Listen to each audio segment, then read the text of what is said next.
세상이 주는 기쁨과 만족은 일시적이고 한계가 있습니다. 그러나 하나님께서 주시는 기쁨과 만족은 우리의 인생의 환경과 상황을 초월하여서 누리는 놀라운 은혜입니다. 우리가 이 사실을 깨닫는 것이 너무나도 중요합니다. 오늘 시편 4편, 오늘 우리의 본문의 저자인 다윗은 이 사실을 깨달았습니다. 그래서 그가 인생에서 그동안 세상 가운데서 의지하고 있던 것들이 얼마나 일시적이고 한계가 있는 것인가라고 하는 것을 깨닫게 됩니다. 다윗은 그래서 그의 시선을 하나님께로 돌려서 그의 시선을 하나님께로 고정하고 하나님만을 바라봅니다. 그리고 하나님의 도와주시는 그 긍휼하신 은혜를 의지합니다. 사랑하는 성도 여러분, 우리가 깨닫지 않으면 변화되기 어렵습니다. 하지만 깨닫는 은혜를 경험하면 하나님이 기뻐하시는 인생을 살아가게 될 것을 믿습니다. 말씀을 들으시는 여러분들 가운데 깨닫는 은혜가, 하나님께서 주시는 그 깨닫는 은혜가 더욱 경험되시기를 간절히 소망하고 축복합니다. 그리고 여러분들이 간절히 기도하는 여러분들의 온 가족들과 자녀들, 그리고 여러분들이 기도하는 그 누군가도 하나님께서 주시는 깨닫는 은혜가 반드시 임하여서 인생의 남은 시간 가운데 하나님의 은혜를 바라보고 의지하며 살아갈 수 있기를 간절히 소망하고 축복합니다. 오늘 본문에 대해 설명을 좀 드리겠습니다. 당시의 팔레스타인 지역은 농사를 주업으로 하고 있었습니다. 농사를 짓는 농부에게 있어서 최고의 기쁨은, 그리고 보람이 되는 것은 풍성한 열매가 열려지고 그 열매를 수확하는 것이었습니다. 씨를 뿌리고 땀을 흘려서 수고하여 가꾼 결과로 인하여 풍성이 연근 곡물을 바라보는 그때가 농부에게는 큰 기쁨의 시간이 되었습니다. 오늘 우리의 본문 7절 여러분들 보실까요? 본문 보시게 되면 다윗은 이러한 상황을 비유하면서 하나님께서 주시는 기쁨은 풍성한 열매를 경험하는 기쁨과 비교할 수 없는 더 큰 기쁨이다라고 그는 믿음으로 고백하고 있습니다. 다윗의 이 믿음의 고백은 그냥 이론적인 고백이 아닙니다. 다윗의 삶에서 체험으로 깨달은 그러한 은혜입니다. 그래서 믿음으로 그는 고백합니다. 하나님께서 주시는 기쁨은 세상이 주는 기쁨과 차원이 다른 기쁨이라고 그는 분명하게 깨닫고 고백하는 것입니다. 말씀 들으시는 여러분들도 다윗처럼 주님 안에서 참 기쁨을 깨닫고 그 참 기쁨을 누리시기를 주의 이름으로 간절히 축복합니다. 오늘 우리의 본문 보실까요? 시편 4편 7절 말씀 우리 같이 한번 읽도록 하겠습니다. 주께서 내 마음에 두신 기쁨은 그들의 곡식과 새 포도주가 풍성할 때보다 더하니이다. 아멘. 여러분 7절 말씀 상반절을 보시죠. 우리는 상반절에 나온 말씀을 주목해야 합니다. 주께서 내 마음에 두신 기쁨은, 주께서 내 마음에 두신, 하나님께서 주시고 하나님께서 허락하시는 이 기쁨은 세상의 어떤 기쁨, 세상의 어떤 만족, 세상의 어떤 물질적인 성취, 세상의 어떤 권세나 명예, 이러한 것과는 도무지 비교할 수 없는 놀라운 참 기쁨입니다. 이 기쁨은 누구도 빼앗아갈 수 없는 기쁨입니다. 심지어 이 기쁨은 인생의 환난과 인생의 고통의 상황에서도 하나님의 은혜로 경험하게 되는 은혜입니다. 여러분 이 말씀을 오늘 꼭 잊지 마시고 기억하셔야 합니다. 오늘 우리의 본문 7절 말씀 상반절 말씀을 여러분 다시 주목하여 보시기를 바랍니다. 우리가 사모하는 기쁨은 하나님께서 은혜로 허락해 주시는 기쁨입니다. 주께서 내 마음에 두신, 주께서 내 마음에 두신 기쁨은, 우리들이 믿음으로 하나님의 말씀을 붙들고 기도하면서 하나님의 은혜를 간절히 구할 때 오늘 우리 앞에 마주하고 있는 여러 일들이 있지만 그 일들이 참으로 복잡하고 힘겹지만 그 모든 일들 가운데 환경과 형편을 초월하여서 하나님으로 인하여 기뻐하고 하나님을 찬양하며 하나님께 영광 돌리게 될 것을 믿습니다. 여러분들이 하박국 선지자를 잘 아실 것입니다. 하박국 선지자는 당시 이스라엘이 처했던 여러 가지 불편하고 황폐한 현실을 묘사하고 있습니다. 비록이라는 말로 그의 말을 시작하고 있습니다. 앞에 스크린을 한번 보시죠. 여러분들이 잘 아는 하박국 3장 17절 말씀을 우리 같이 한번 읽도록 하겠습니다. 함께 읽겠습니다. 비록 무화과 나무가 무성하지 못하며 포도나무에 열매가 없으며 감람나무에 소출이 없으며 밭에 먹을 것이 없으며 우리의 양이 없으며 외양간에 소가 없을지라도 그렇습니다. 여러분, 지금 하박국 선지자가 이스라엘의 황폐한 현실을 묘사하면서 이야기한 그것처럼 우리의 인생에도 그러한 일들은 일어납니다. 우리의 인생은 수많은 산을 넘고 넘습니다.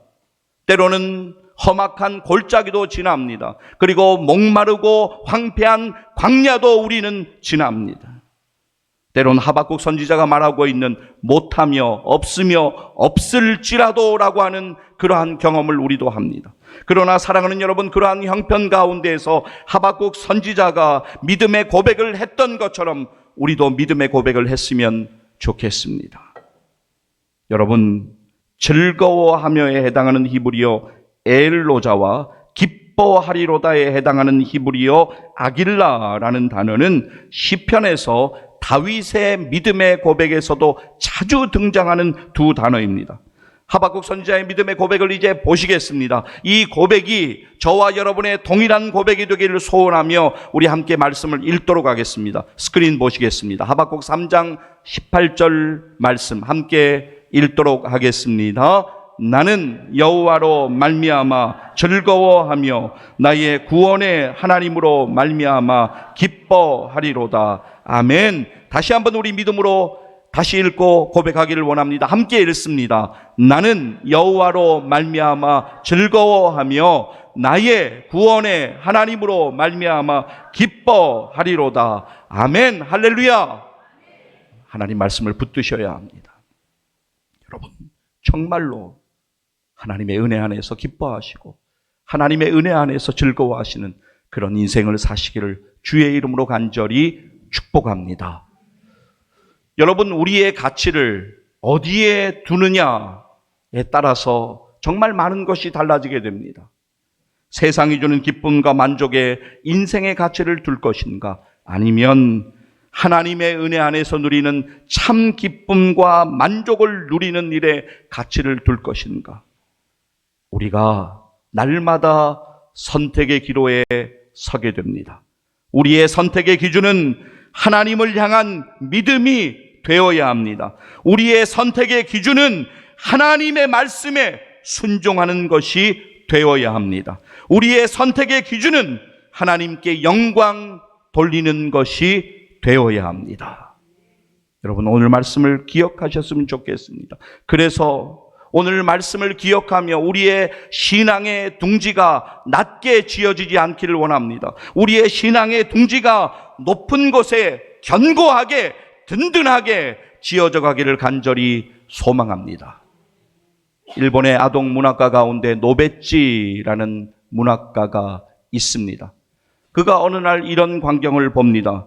뜰에 있는 나무에 새 한 마리가 둥지를 틀고 있는데 그 모습을 보면서 노베찌가 걱정스러운 마음으로 그 장면을 바라봅니다. 왜냐하면 새가 둥지를 처음으로 만드는 그 지점이 너무나 낮은 지점이어서 생각하기를 조금만 더 높았으면 좋을 텐데, 왜냐하면 그 높이는 고양이의 습격을 받기에 충분한 그러한 낮은 위치이기 때문에 조금 더 둥지를 높이 지었으면 좋았을 텐데 그런 마음으로 둥지를 바라봅니다. 그러나 그가 할 수 있는 일은 아무것도 없었습니다. 그냥 지켜보는 것뿐이었습니다. 얼마 후에 둥지가 완성되고 그 둥지에서 새끼들이 태어났고 어미새가 먹이를 구해다가 새끼들에게 공급해주는 장면을 보기도 합니다. 그러던 어느 날 그가 본 장면은 일어나지 말아야 하는 비극이 발생해버린 장면이었습니다. 낮은 곳에 위치했던 둥지를 고양이가 습격을 했고 새끼들은 고양이에게 희생되었고 먹이를 가지고 온 어미새는 새끼를 찾을 수 없어서 아주 오랫동안 그 둥지에서 슬피 울고 있는 모습을 그는 보게 되었습니다. 참으로 안타까운 경험을 하여서 그가 그 경험을 토대로 하여 시 한 편을 쓰게 되는데 그가 지은 시 제목이 너희의 둥지는 너무 낮았었다라고 하는 시입니다. 여러분, 우리는 하나님이 기뻐하시는 방향으로 살아가야 합니다. 정말로 나의 뜻, 나의 감정, 나의 의지가 아니라 하나님이 기뻐하시는 인생을 살아가야 합니다. 우리의 인생은 그렇게 길지 않습니다. 정말로 그렇습니다. 우리의 남은 인생의 시간에 낮은 곳에 둥지를 만드는 미련함을 버리고 하늘의 소망을 가진 하나님 자녀답게 저 높은 곳에 소망을 두고 살아가는 믿음의 성도 되시기를 간절히 소망합니다. 여러분, 이 땅의 모든 것은 변합니다. 정말 모든 것은 변합니다. 변하는 세상의 것을 믿고 의지하시면 안 됩니다. 결코 변함이 없으신 하나님만을 의지하시기를 바랍니다. 스크린 보실까요? 야고보서 1장 17절 말씀 우리 같이 한번 읽도록 하겠습니다. 함께 읽습니다. 온갖 좋은 은사와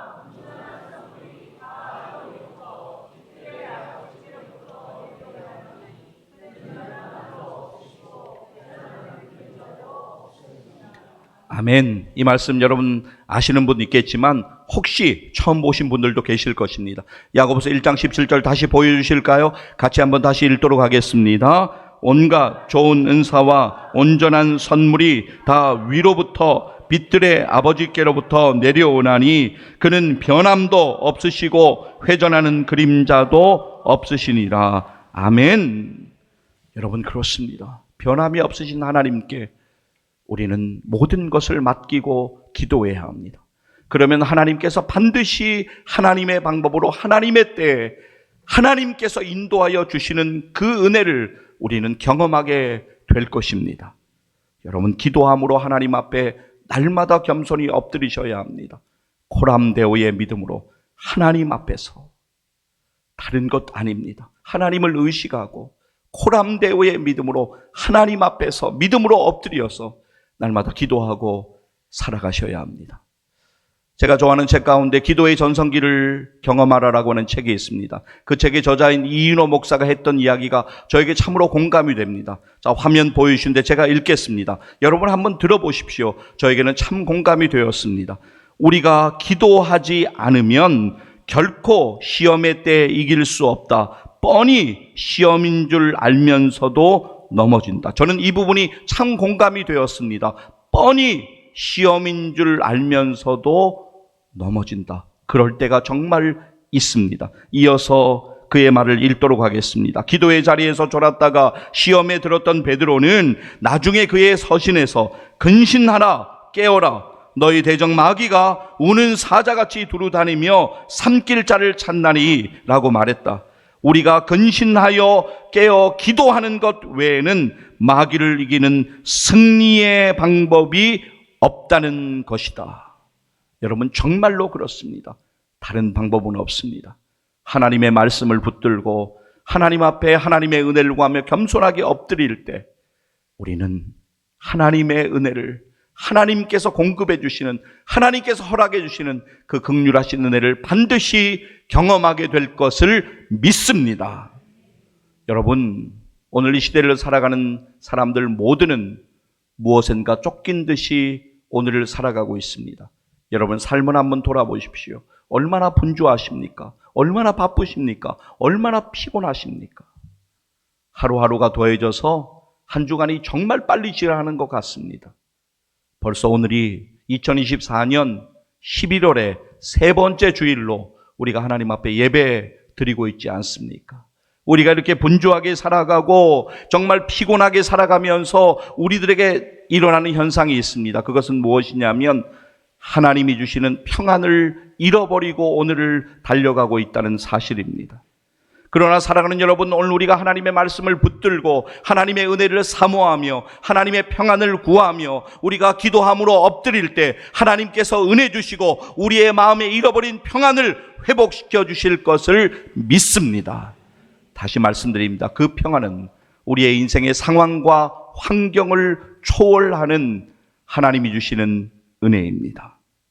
여러분, 고린도후서 1장을 보게 되면 사도 바울이 아시아에서 당한 그 환난과 고난을 형제 자매들에게 말하면서 힘에 겹도록 심한 고난을 당하여서 살 소망까지 모두 끊어졌다라고 말하는 장면이 나옵니다. 자, 스크린 보십시오. 고린도후서 1장 8절 말씀입니다. 제가 읽도록 하겠습니다. 형제들아, 우리가 아시아에서 당한 환난을 너희가 모르기를 원하지 아니하노니. 자, 밑줄 친 부분 같이 읽도록 하겠습니다. 힘에 겹도록 심한 고난을 당하여 살 소망까지 끊어지고. 다시 한번 이 부분, 밑줄 친 부분 읽도록 하겠습니다. 힘에 겹도록 심한 고난을 당하여 살 소망까지 끊어지고. 네, 현실은 이렇습니다. 부딪힌 상황은 이랬습니다.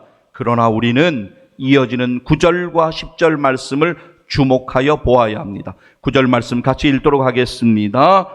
우리는 우리 자신이 사형 선고를 받은 줄 알았으니 이는 우리로 자기를 의지하지 말고 오직 죽은 자를 다시 살리시는 하나님만 의지하게 하심이라. 아멘. 밑줄 친 부분 다시 같이 읽도록 하겠습니다. 하나님만 의지하게 하심이라. 아멘. 이어서 10절 말씀 전체를 읽도록 하겠습니다.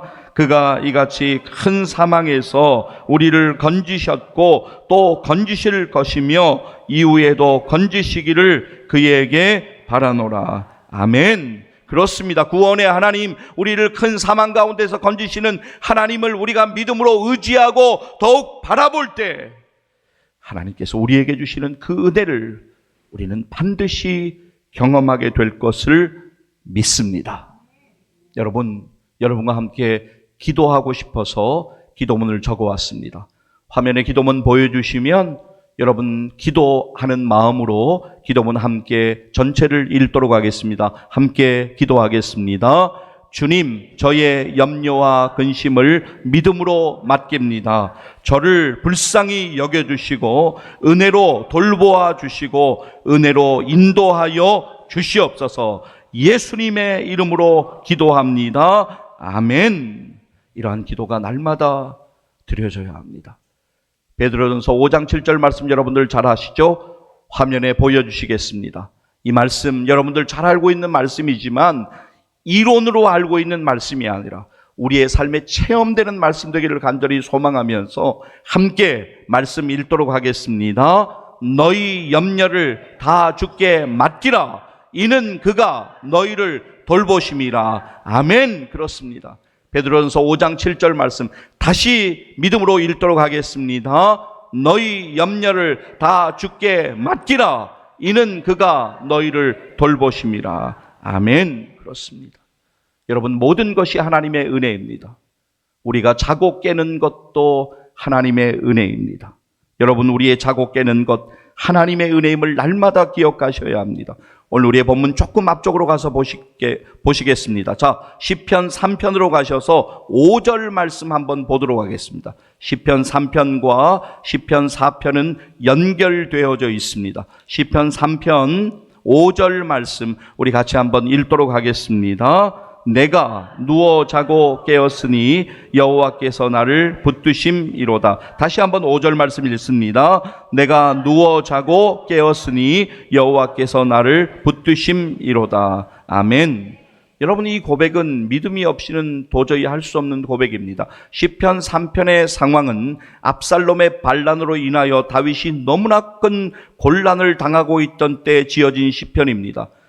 소수의 다윗을 따르는 그 조금 소수의 사람들을 제외하고 모든 대부분의 사람들이 지금 다윗을 대적하고 쫓는 그런 상황 가운데 있습니다. 상황을 보면 최악의 상황이고 절망적이고 말할 수 없는 두려운 상황임에 분명합니다. 그러나 다윗은 그때 믿음의 눈을 열어 하나님을 바라봅니다. 아니, 믿음의 눈을 열어서 하나님만을 바라봅니다.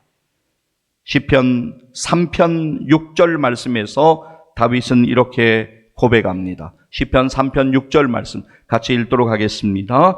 천만인이 나를 애워싸 진친다 하여도 나는 두려워하지 아니하리이다. 아멘.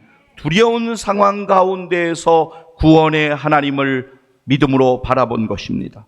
여러분, 오늘 우리의 본문 8절 말씀 보실까요? 시편 4편으로 가셔서 8절 말씀 보시면 대적의 공격 앞에서도 두려워할 수밖에 없는 그 상황 가운데에서 평안히 잠을 청할 수 있었던 것은 오직 하나님의 도와주시는 은혜 때문이었다고 다윗은 고백하고 있습니다. 여러분, 본문 8절 가운데에서 오직이라고 하는 단어를 절대로 잊지 마시기를 바랍니다. 오직이라고 하는 이 말은 다윗이 하나님이 주시는 은혜 외에 다른 어떤 도움도 구하거나 바라지 않았다라고 하는 것을 우리에게 분명히 보여주고 있습니다.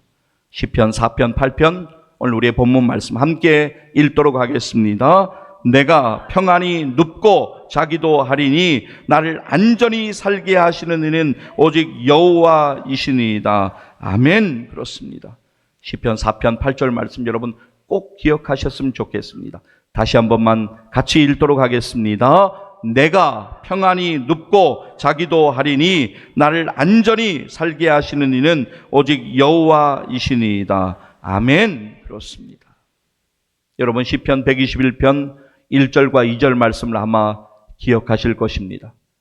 다윗은 창조주 하나님을 바라보며 하나님이 지으신 시온산을 바라보면서 독백하듯이 그의 영혼에 질문하고 또 그 영혼에 질문한 것을 그렇게 그는 믿음으로 대답합니다. 우리들도 도움의 근원 되시는 창조주 하나님을 믿음으로 오늘 다시 붙잡고 의지하고 바라보아야 합니다. 시편 121편 1절과 2절 말씀은 여러분들이 꼭 암송하셨으면 좋겠습니다. 오늘은 스크린 보면서 함께 이어서 읽도록 하겠습니다. 내가 산을 향하여 눈을 들리라. 나의 도움이 어디서 올까? 나의 도움은 천지를 지으신 여호와에게서로다. 할렐루야. 하나님 바라보십시오. 상황과 환경 바라보고 시험에 계속 빠지지 마시고 이번 한 주간도 하나님 바라보십시오. 하나님 은혜 의지하십시오. 하나님의 은혜 아니면 우리는 이 자리에 있을 수 없습니다. 정말 그렇습니다. 하나님의 은혜만을 더욱더 바라보시길 바랍니다. 말씀을 준비하면서 한 분이 떠올랐습니다. 제가 미국에 사역하는 가운데 저를 도와서 함께 사역에 참여했던 평신도 사역자 한 분이 떠올랐습니다. 제가 가정사역 전체를 맡고 있을 때 스데반 사역의 중추적인 역할을 하는 아주 신실하신 평신도 사역자였습니다. 주의 일을 열심히 감당하는 그런 분이었습니다. 그런데 그분에게 큰 어려움이 생겼습니다. 그분의 배우자가 중병에 걸려서 투병을 하시다가 하나님의 부르심을 받고 세상을 떠나 하나님의 품에 안기는 그러한 일이 생기게 되었습니다. 장례 예배가 끝나고 나서 거의 한 6개월 정도를 주중에도 자주 얼굴을 뵈니까 대략 한 6개월 정도를 제가 그분을 뵐 때마다 똑같이 그분에게 이렇게 말씀했습니다. 집사님, 너무 힘드시지요.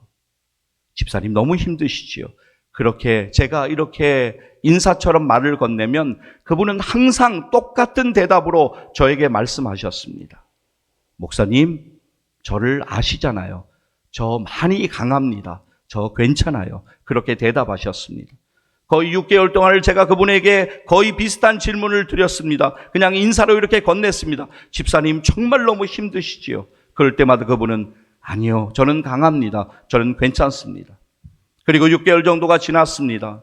어느 날 그분이 완전히 무너져서 믿음의 방황을 하면서 정말 정신을 차리지 못할 정도로 그의 신앙이 무너져 있는 그러한 일들을 목격하게 되었습니다. 그래서 지체들과 함께 그분을 위해 간절히 기도했던 경험, 그리고 그분이 회복되는 그 일을 제 스스로 목격하며 모든 일들 가운데 그분이 생각이 났습니다. 주 안에서 형제자매된 사랑하는 성도 여러분, 오늘 여러분은 삶의 정황에서 고군분투하시면서 얼마나 수고가 많으십니까? 오늘 여러분 앞에 있는 여러 일들로 인하여 여러분 얼마나 답답하시고 고단하시고 고통스러우시고 피곤하십니까? 그런데 아마 여러분은 누군가 여러분에게 힘드냐고 묻는다면 나는 괜찮다고 그렇게 대답하실 수도 있습니다. 그런데 여러분, 하나님 앞에서는 그렇게 하시면 안 됩니다. 하나님 앞에서는 그러실 필요가 없습니다. 하나님은 여러분의 눈물을 아십니다. 하나님은 여러분의 고통을 아십니다. 하나님은 여러분의 한숨을 아십니다. 하나님은 여러분의 절망되는 마음을 온전히 아십니다. 그래서 여러분, 하나님 앞에 나아가시며 기도할 때 이렇게 하나님 앞에 구해야 합니다. 하나님, 제가 정말 힘듭니다. 하나님, 정말 제가 힘듭니다. 그래서 하나님의 은혜가 간절히 필요합니다. 하나님의 은혜를 저에게 더하여 주셔서 제가 견뎌가게 하시고 제가 승리하게 하시고 제가 기도하게 하시고 하나님, 제 앞에 마주한 모든 일들 가운데 하나님의 은혜를 더 깊이 경험할 수 있도록 은혜 내려 주시옵소서. 이렇게 기도해야 합니다. 나는 괜찮다. 서로 간에는 우리가 인사하며 그렇게 이야기할 수 있습니다. 나는 강한 사람입니다. 나는 괜찮습니다. 그러나 하나님 앞에서는 그렇게 하지 않으셔야 합니다. 하나님, 너무나 연약합니다. 제가 너무나 무지합니다. 하나님의 은혜가 간절히 필요합니다. 하나님, 도와주시옵소서. 고단하고 고통스럽고 답답한 현실과 상황에 여러분의 시선을 두지 마십시오. 여러분을 은혜로 안아주시고 여러분을 위로해 주시고 날마다 힘주시는 하나님을 믿음으로 바라보십시오. 그리고 우리의 영혼의 주인 되시는 하나님께 엎드려 간절히 기도하십시오.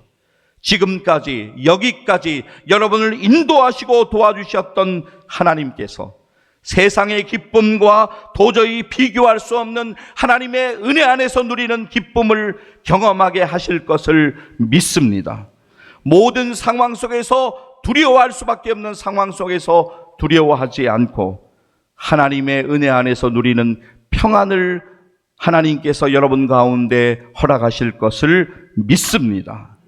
여러분 안에 새 일을 행하시는 하나님을 더욱 깊이 경험하게 되실 것도 믿습니다. 하나님 앞에 겸손히 기도함으로 하나님을 더욱더 의지함으로 이런 은혜를 반드시 경험하시고 하나님을 찬양하고 하나님께 영광 돌리시기를 주의 이름으로 간절히 축복합니다. 기도하시겠습니다.